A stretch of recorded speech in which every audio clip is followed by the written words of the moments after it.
হবে ফরমান জারি করা হচ্ছে।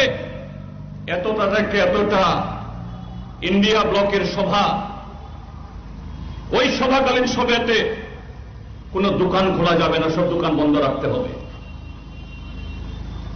প্রায় প্রতিদিন হচ্ছে। এটা গণতন্ত্র? সংবিধান এখানে চলছে। কেন বলতে হচ্ছে এই ভোট শুধু আরেকটা সরকার তৈরি করার ভোট না, শুধু একজন প্রতিনিধিকে সংসদে পাঠানোর ভোট না, এই ভোট সংবিধান রক্ষা করা, গণতন্ত্র রক্ষা করা। এই সংবিধান না থাকলে, গণতন্ত্র যদি অচল হয়ে যায়,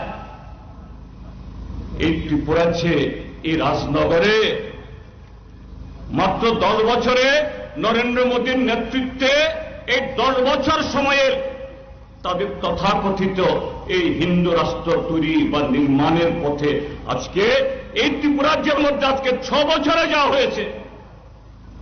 একটু ভাবুন।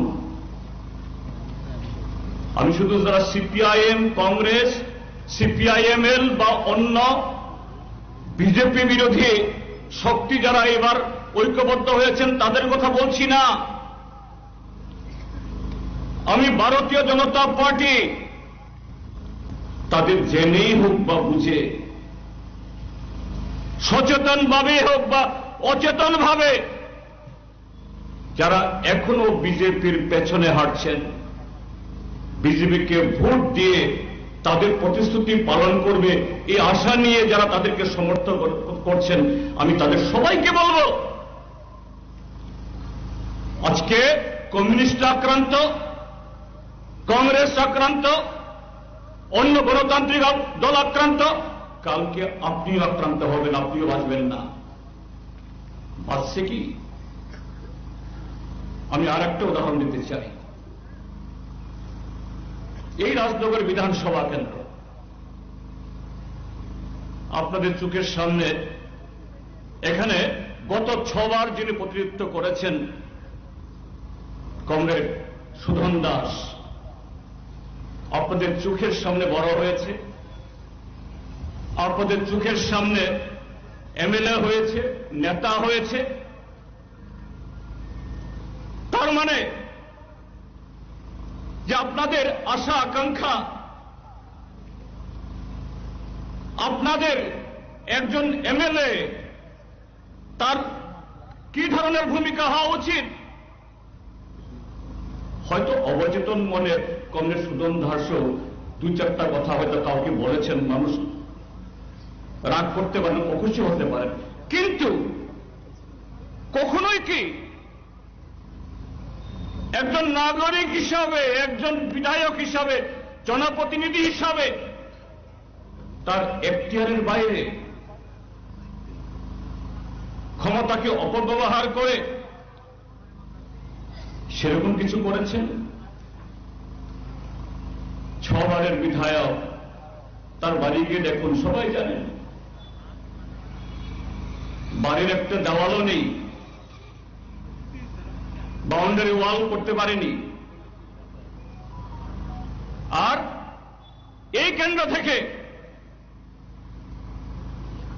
ওই মথার দৌলতে, আপনারা জানেন এই 2023-এর বিধানসভাতে যদি ত্রিপুরা মথার প্রার্থী, কি নাম জানি, অভিজিৎ মালাকার, তিনি যদি প্রার্থী না হয়ে যদি কিছু ভোট না কাটতেন, সুধন দাসই আবার বিধায়ক হতেন।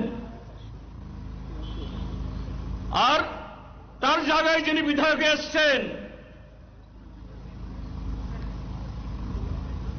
ফেব্রুয়ারির পর মার্চ মাসে সম্ভবত নতুন বিধানসভা হওয়ার পর এই বিধায়কের একটা প্রতিবেদন একটা পত্রিকাতে উঠেছিল। তিনি বলছিলেন তিনিও নাকি এক সময়েতে বামপন্থী ছিলেন, সুধন দাসের পেছনে পেছনে নাকি তিনি হেঁটেছিলেন চাকরির জন্য, চাকরি দেননি। কোন রকমে নাকি টিউশনি করে পরিবার প্রতিপালন করেছেন। মার্চের 2 তারিখে ফল বের হয়েছে, এখন মাত্র আজকে এপ্রিলের 8 তারিখ, 1 বছর 2 মাস। সুদনবাবুর সাথে এই মাননীয় বিধায়ক সাহেবের সম্পত্তি একটু তালিকা একটু মিলিয়ে দেখেন তো। সুদনবাবু 6 বারের বিধায়ক আর তিনি 13 মাসের বিধায়িকা। এই দুজনের সম্পত্তি বহার, এবং সেই পরিবার কিভাবে এই রাজনগর বিধানসভা কেন্দ্রের, অন্যান্যদের কথা বলছি না, এমনকি যারা বিশ্বাস করে ভালোবেসে বিজেপিকে জিতিয়েছেন তাদের সাথেও তার পরিবারের লোকজন কিরকম ব্যবহার করেছেন একটু আপনারাই বলতে পারবেন। এখানে পার্থক্য ভারতীয় জনতা পার্টির সাথে এই দেশের অন্যান্য দলগুলো। সেই দল বলছে বিকশিত ভারত তৈরি করবে, ভারতকে বিশ্বগুরুর আসনে বসাবে। এই ভারত আগামী 100 বছর নাকি ভারতবর্ষে অমৃতকাল, সারা পৃথিবী ভারতকে অনুসরণ করবে। কোন পথে, কোন কর্মসূচির মধ্য দিয়ে? রাজ্যে তাদের নেতারা, সর্বভারতীয় নেতারা এখনো আসেননি, হয়তো কাল পরশু আসতে শুরু করবেন। ত্রিপুরাজ্যে তাদের যারা নেতা হয়েছেন ইদানিংকালে, কিছু পত্রপত্রিকায় প্রতিদিন তাদের ছবি উঠছে, তাদের খবর, তাদের বক্তৃতা, তাদের বাণী উঠছে। বামপন্থীরা কিছুই করেনি। সারা দেশে কংগ্রেস দল 70 বছর শাসন করে গেছে, দেশকে রসাতলের দিকে ঠেলে দিয়ে গেছে। আমি খুব বিনয়ের সাথে জিজ্ঞেস করতে চাই যে আজকে সারা বিশ্বব্যাপী যে সমস্ত সংস্থার তাদের তথ্যকে এই পৃথিবী বিশ্বাস করে, পৃথিবীর সংখ্যাগরিষ্ঠ দেশ বা রাষ্ট্রসংঘ, আন্তর্জাতিক যে ILO শ্রমিক সংস্থা যে রিপোর্টকে গ্রহণ করে, সে সমস্ত তথ্যে ভারতের অবস্থান কি?